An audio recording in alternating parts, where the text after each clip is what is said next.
The story of humanity begins not with tools or fire, but with fear. Picture a world where survival meant hearing danger before seeing it, where every shadow could hide a predator and every night could erase an entire family line. Millions of years ago, long before civilization, our ancestors lived on the edge of extinction, surrounded by claws, teeth, and endless uncertainty. Yet, amidst this chaos, something powerful began to take shape. The instinct to protect the most fragile of all, their babies. Imagine the African plains, vast and merciless, where the first hominins fought not just for food, but for continuity. The cries of an infant could draw predators from miles away, leopards, hyenas, saber-toothed cats. Every sound was a signal of life and potential death. So how did they keep their offspring safe in such a brutal world? The answer lies in the evolution of care itself, an invisible armor forged through cooperation, empathy, and sheer resilience. These early humans lacked walls, weapons, and even language as we know it. Their defense was instinct, an unspoken code that united the group around its youngest members. Mothers carried their infants day and night, bodies pressed close to shield against cold and danger. Fathers and siblings formed silent circles, scanning the darkness for movement. Each heartbeat, each breath, was an act of defiance against extinction. This primal rhythm, the urge to guard the future, would become the foundation of humanity's strength. Over generations, those who nurtured and defended survived. The fragile bond between mother and child became an evolutionary weapon, ensuring that compassion itself would be passed down through bloodlines. From the trembling hands of Australopithecus to the resourceful minds of Homo erectus, the instinct to protect would shape not only biology, but emotion. As we uncover the traces of this ancient vigilance, one truth stands clear. The will to defend the young wasn't just about survival. It was the first spark of what would one day be called love. If you're fascinated by how the earliest humans turned fear into family, leave a like and share your thoughts. What do you think was the greatest challenge they faced to keep their babies alive? Now let's venture deeper into their perilous world, where danger was constant and every instinct mattered. Every dawn brought new threats.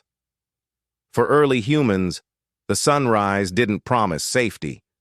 It only revealed how many had survived the night. The prehistoric landscape teemed with predators built for the hunt. Saber-toothed cats with jaws like living traps, giant hyenas whose laughter echoed through valleys, and raptors gliding silently overhead, scanning for the weak or unwary. In this merciless ecosystem, the smallest mistake could erase generations of progress in a single moment. For our ancestors, fear was not an emotion, it was a language. It dictated where they slept, when they moved, and how they raised their young. Mothers learned to silence their babies with gentle pressure, their instincts sharper than reason. The tribe's survival depended on anticipation, reading the earth, the air, the movement of shadows. A snapped twig could mean nothing, or death. The plains of Pliocene Africa were a theater of survival. Herds of giant elephants and antelopes thundered across open fields, masking the approach of hidden hunters. The first hominins, smaller and slower, lacked claws, fangs, or armor. Yet they developed something far more powerful: awareness. They began to study predators, tracking their patterns, learning when to hide and when to flee. It was this constant observation, this mental adaptation, that turned prey into survivors. As the climate shifted and forests thinned into savannas, danger grew closer. Leopards learned to stalk from trees. Packs of wild dogs coordinated hunts with chilling precision. Even snakes, camouflaged beneath leaves, could strike at a passing infant. To protect their offspring, early humans sought high ground, cliffs, and hollow trees. They clustered together at night, sharing warmth and vigilance. The birth of community was not born from comfort. It was born from fear. In every glance toward the darkness, in every trembling heartbeat, a deeper transformation was taking place. Fear began to fuel intelligence. The same predators that once hunted humanity were, unknowingly, shaping its future. The more dangerous the world became, the more creative and cooperative early humans had to be. And soon, those instincts would give rise to something extraordinary. Leadership, the emergence of dominant females and protective figures guiding their tribes through chaos. Leadership in the ancient world was not defined by dominance or strength alone. It was measured by survival. Among early human groups, the figure of the alpha female emerged not as a ruler, but as the heart of stability. In a time when life balanced on the edge of chaos, her instincts guided the tribe. Her decisions determined who lived to see another sunrise. Imagine the early hominid clans scattered across the savannas, fragile circles of life surrounded by predators. Within these groups, it was often the experienced females, mothers, gatherers, protectors, who sensed danger first. They understood the silent signals of the earth, the cries of infants, the moods of the wind. Their wisdom was born not from power, but from the countless times they had faced, loss and still chosen to nurture. The alpha female was both shield and teacher. She organized shelter, managed scarce food, and decided when the group should move. Her authority came from empathy, a rare form of strength that balanced courage with care. When danger approached, she didn't fight with claws. She led with foresight. Her sharp eyes read the language of predators, and her voice, even without words, commanded trust. Through her, humanity's most defining traits began to crystallize: cooperation, emotional intelligence, and shared responsibility. The presence of a strong female leader increased the odds of infant survival, ensured group cohesion, and even influenced social bonding. This wasn't hierarchy as we know it. It was a circle of influence where protection and connection were indistinguishable. Anthropologists now believe that these matriarchal patterns can still be seen in primates today: chimpanzee groups, bonobos, and even elephants, where females guide through knowledge, not aggression. Our ancestors inherited this legacy. The alpha female was the prototype of leadership itself, a figure who carried not weapons, but wisdom, not domination, but direction. And from her courage, the concept of community deepened. The group learned to move as one, to trust, to endure. Yet even with guidance, survival demanded something more: a home, a place where fragile life could hide from the chaos beyond the firelight. As the sun burned low over the endless savanna, shadows stretched long and danger crept closer with every heartbeat. For early humans, the world offered no mercy, but it offered clues. They learned that survival depended on more than speed or strength. It depended on finding shelter, places where the night could be endured, where babies could sleep without being taken by the dark. Caves became sanctuaries, natural fortresses against the chaos outside. The rough walls of stone absorbed the echoes of wind and fear, turning wild terrain into something almost sacred. Early humans didn't build homes, they discovered them: hollow spaces in cliffs, the gaps between fallen boulders, the sheltering arms of trees. These places were not merely hideouts. They were the first homes humanity ever knew. Imagine the scene: a small group of hominins gathered at the mouth of a cave. The air smells of smoke and wet earth. Mothers cradle infants against their chests. The tribe's hunters return with the day's fragile bounty. In the distance, the roar of a saber-toothed predator rolls across the plain, answered only by silence. The silence of survival. Within the stone, fire flickers for the first time, painting the walls with trembling light. The glow doesn't just warm the body, It marks the birth of safety. But not all refuges were caves. Some groups sought shelter high among the branches, where the scent of predators was weaker, and the open air carried warning sounds. Others hid among massive rock formations, learning to blend their camps into the landscape. These decisions weren't random. They were strategic, guided by memory, instinct, and the quiet leadership of those who understood the land best. Each generation refined this ancestral knowledge: where to hide from storms, when to move before the floods, how to protect newborns from the cold nights. The landscape became a living map of survival, each landmark a story told through generations.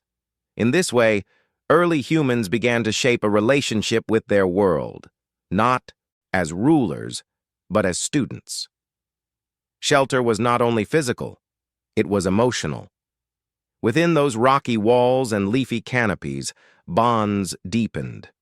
The act of protection became the foundation of community, the silent agreement that life was worth defending together.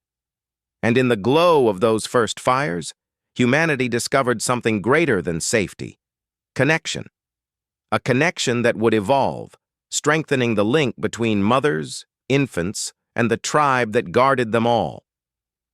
As night descended on the prehistoric plains, danger thickened in the air. The cries of unseen predators echoed across the land, and for early humans, darkness was a sentence that could only be survived, never conquered. Yet amid that constant fear, they discovered their most powerful tool: the ability to find and shape refuge. Shelter became more than a place to hide. It was the thin line separating extinction from endurance. The first sanctuaries were not built by hands but chosen by instinct. Shallow caves, the roots of fallen trees, the crevices between boulders, these became the cradles of humanity. Within them, life slowed. Mothers nursed their infants in the dim flicker of the first fires, while the scent of smoke masked their presence from beasts that prowled the night. Every refuge told a story of adaptation, a memory carved not in stone, but in survival itself. To imagine those moments is to feel the fragility of existence. A group huddled beneath an overhang as a storm lashes the savannah. Lightning flashes reveal faces pressed close, protecting the smallest from the cold. In that instant, shelter is no longer just a defense. It becomes the first symbol of care. Where there is protection, there is belonging. But safety was never permanent. Floods collapsed caves, predators learned the trails, and groups were forced to move constantly, guided by memory and caution. Over time, this movement shaped a new awareness, an understanding of landscapes as allies. Hills, cliffs, and riverbanks were no longer obstacles. They became strategic partners in the art of survival. Even in trees, early hominins found security. High among the branches, mothers tied vines and leaves into makeshift nests, cradling their infants away from ground predators. These moments in the canopy weren't just escapes. They were quiet acts of defiance against a merciless world. Each choice of shelter reflected intelligence, foresight, and a deepening connection to the natural rhythms of life. In those stone shadows and leafy sanctuaries, something sacred began to grow. Trust. The act of protecting one another became the foundation of emotional life, binding individuals into families, and families into tribes. The instinct to seek refuge evolved into the instinct to build it, to create spaces where the vulnerable could survive and thrive. And from these primitive sanctuaries, the next great evolution would emerge, not of tools or strength, but of love itself, the invisible bond that tied parent to child and tribe to kin. Before language, before fire, before the first spark of civilization, there was the bond. It was the invisible thread that tied mothers to their infants, that made the difference between survival and oblivion. In a world ruled by claws and teeth, tenderness became an evolutionary weapon. To hold, to comfort, to protect. These simple acts rewrote the destiny of humankind. When an infant was born, it was utterly helpless, unable to walk, feed, or defend itself. Yet in that vulnerability lay the secret of our species. The longer a child remained dependent, the stronger the emotional ties within the group became. Mothers, fathers, siblings, and even unrelated members of the tribe shared responsibility. This cooperation was not random. It was the foundation of empathy, trust, and the beginnings of human society. In those ancient days, a baby's cry could mean death if it reached the ears of predators. But instead of abandoning their young, early, humans adapted. Mothers developed soothing gestures and rhythmic sounds that calmed their infants, the earliest form of lullabies. This ability to comfort didn't just save lives, it strengthened neurological and emotional connections that would echo across generations. Around the firelight, the bond extended beyond blood. Older females, unable to bear children, became guardians and teachers, the ancestors of grandmothers. They passed down knowledge of herbs, weather, and safe shelter. Males learned to protect and provide, drawn not only by instinct but by affection, a feeling deeper than survival itself. It was in these quiet exchanges, in the warmth of shared care, that humanity's heart began to beat. Scientists now understand that the hormones driving maternal behavior, oxytocin, serotonin, dopamine, didn't just shape reproduction. They shaped culture. They built the emotional architecture that made cooperation possible. Every touch, every gesture of protection strengthened not only individuals but the collective mind of the species. This was the true miracle of evolution, that love could emerge from fear. The act of nurturing, once a biological necessity, became a conscious choice, a reflection of awareness. And through this choice, humanity discovered meaning in existence itself. But affection alone could not stand against the brutality of nature. The tribe would soon turn to new allies, tools and fire, the first technologies that extended protection beyond flesh and instinct. At first, survival depended solely on instinct, but instinct could only go so far. The moment early humans realized that a stone could be shaped or that a spark could be preserved, everything changed. The birth of technology was not a triumph of intelligence. It was a desperate answer to danger. Fire and tools became the extensions of flesh and will, shields against a world that never stopped trying to erase them. The earliest tools were simple: flakes of stone chipped by hand, bones sharpened into crude blades. Yet behind every fragment lay purpose, protection. A rock that once served to crush fruit soon became a weapon against predators. A stick hardened in fire turned into a spear, a barrier between hunter and hunted. For the first time, humans were no longer just surviving within nature. They were shaping it. Fire was the great turning point. Its glow transformed the night from terror into sanctuary. Within that circle of light, mothers nursed without fear of unseen eyes. Predators hesitated, their instincts clashing with the strange brilliance of flame. But fire offered more than safety. It forged community. Around it, stories began, gestures evolved into communication, and warmth fostered the bond between generations. Technology was survival made visible. Every tool, every spark, carried with it a fragment of understanding: how to plan, how to create, how to hope. The act of striking stone against stone demanded focus and foresight. These moments of intention were the seeds of human thought, the beginning of imagination. Still, progress came with risk. Fire could destroy as easily as it protected.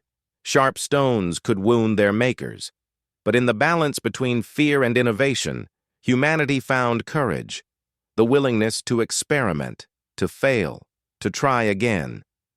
This relentless curiosity separated them from every other creature that shared their world. Through these humble inventions, the tribe's capacity to protect its young expanded. Warmth kept infants alive through cold nights. Stone blades defended families from beasts that once ruled unchallenged. Technology was not just a tool. It was an inheritance, passed hand to hand, generation to generation, ensuring that life endured. And as the tribe's creations grew more sophisticated, so did their unity. For survival now depended not only on strength or shelter, but on cooperation, the power of the group itself. For early humans, isolation meant death. Alone, they were fragile, slow, unarmed, and exposed.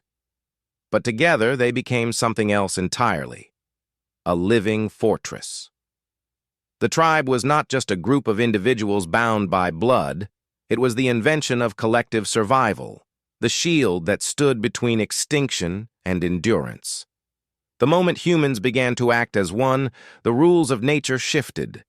Cooperation turned weakness into strength. One stood watch while others slept. Hunters defended gatherers, and gatherers fed the children who would one day take their place. The tribe became a living organism, each heartbeat connected, each life intertwined with another. In this fragile unity, the protection of infants became a shared duty. Mothers were no longer alone in the struggle. Aunts, grandmothers, even males played their part, carrying, feeding, guarding. This behavior, known as alloparenting, became one of humanity's greatest evolutionary advantages. It meant that the young could survive even when their mothers could not. It also meant that empathy, trust, and communication evolved faster than ever before. Picture a small camp encircled by flickering fires. At its center, the youngest members sleep wrapped in hides. Around them, adults sit in quiet vigilance, exchanging glances, gestures, and unspoken promises. Each pair of eyes scanning the dark multiplies the tribe's strength. Each shared meal reinforces the bond. Through cooperation, fear becomes discipline, and survival becomes purpose. This sense of communal duty reshaped the mind. It demanded memory to recall who could be trusted, and emotion to care for those beyond one's own bloodline. From these impulses, the roots of morality and culture began to grow. The tribe's cohesion became its armor, its shared identity a flame that no predator could extinguish. Even today, echoes of this ancient design remain. The instinct to form communities, to protect the weak, to gather in groups against danger, all are remnants of those first fireside alliances. The tribe, in every sense, was the first human invention that truly worked. But not even the unity of many could fully shield against the brutal reality of prehistory. Nature demanded a heavy price, and not all the young would survive. The next chapter of this story unfolds in the shadows of loss, where every birth came balanced by risk. For early humans, childhood was not a promise. It was a gamble. Every birth was a miracle that defied the odds, and every infant carried the fragile hope of the tribe. Yet the world was merciless. Disease, hunger, predators, and even accidents could claim young lives before they ever walked or spoke. The struggle to protect the next generation was constant, and the price of failure was extinction. Infant mortality shaped evolution itself. Those who learned to adapt, to predict danger, to strengthen bonds, to nurture with precision, survived. Others vanished, leaving behind only bones and silence. In this crucible of loss, the instinct to protect became sacred. Each heartbeat of a child demanded vigilance. Each cry triggered an orchestra of reactions, mothers soothing, fathers guarding, the tribe encircling. The dangers were everywhere. A slip from a cliff, a hidden snake, a cold night without fire. Any of these could end a lineage. Food scarcity often forced impossible choices. When droughts came, mothers rationed their own strength, sometimes giving their last breath so that one child might live. It was within these moments of pain that resilience was born, the quiet determination that life must continue no matter the cost. But nature, brutal as it was, taught lessons that shaped the human spirit. The loss of a child became a story, a warning carried through generations.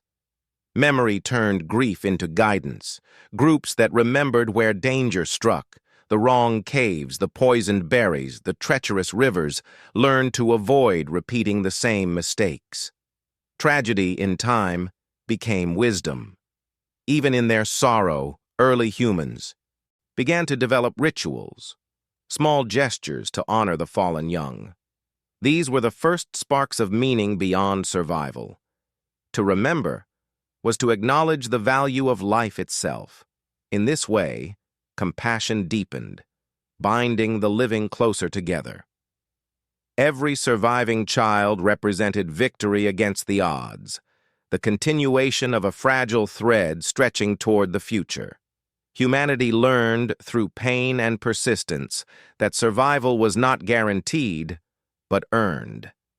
And from this relentless fight for life arose a profound inheritance, instincts written not in stone or fire, but in blood and memory, a legacy that would shape every generation to come.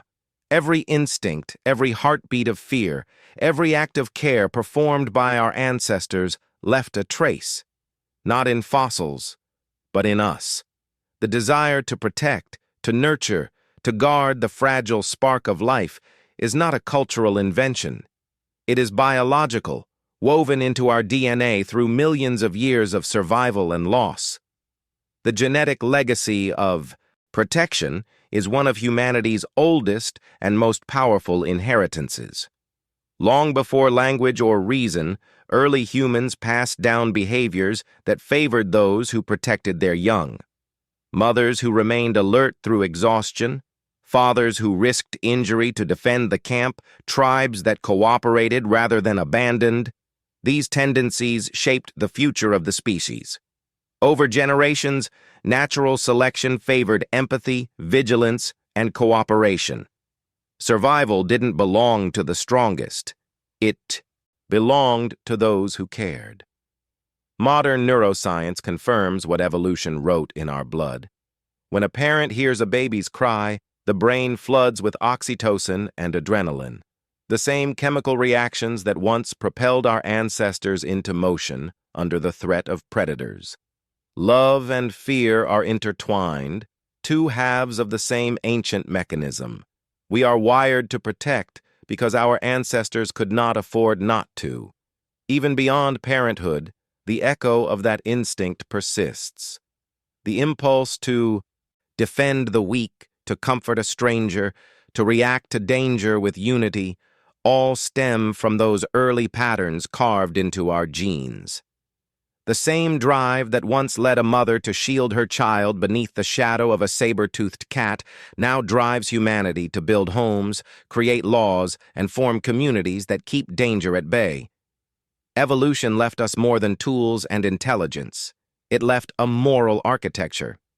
The protective instinct became the root of empathy, the source of morality itself. To guard another life meant recognizing its value. And from that recognition grew everything that defines humanity: compassion, loyalty, sacrifice. The story of survival, then, is not only written in bones or artifacts, but in the invisible code that makes us who we are. Every heartbeat, every act of kindness, every instinct to reach out when someone is in danger, all are whispers from the past, echoes of mothers and fathers who refused to surrender their young to the night. And as humanity evolved, this instinct did not fade. It grew. It would carry us into a new era, one where emotion and memory connected us not only to the living, but to those who came before. From the depths of prehistory to the rhythm of modern life, one truth endures. The story of humanity is a story of protection. The same instincts that once guided our ancestors through the savannas still beat quietly within us. We no longer face saber-toothed predators or sleep in the shelter of caves, but the impulse remains to guard, to nurture, to ensure that life continues. Every modern gesture of care is an echo of those ancient nights by the fire. The way a parent watches over a sleeping child, the way communities unite in times of disaster, even the laws that shield the vulnerable, all are extensions of that primal bond.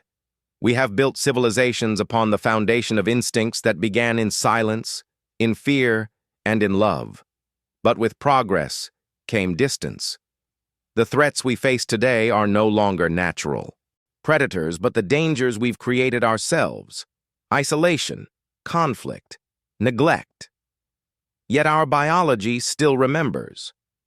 Our brains release the same flood of chemicals when we comfort, defend, or protect.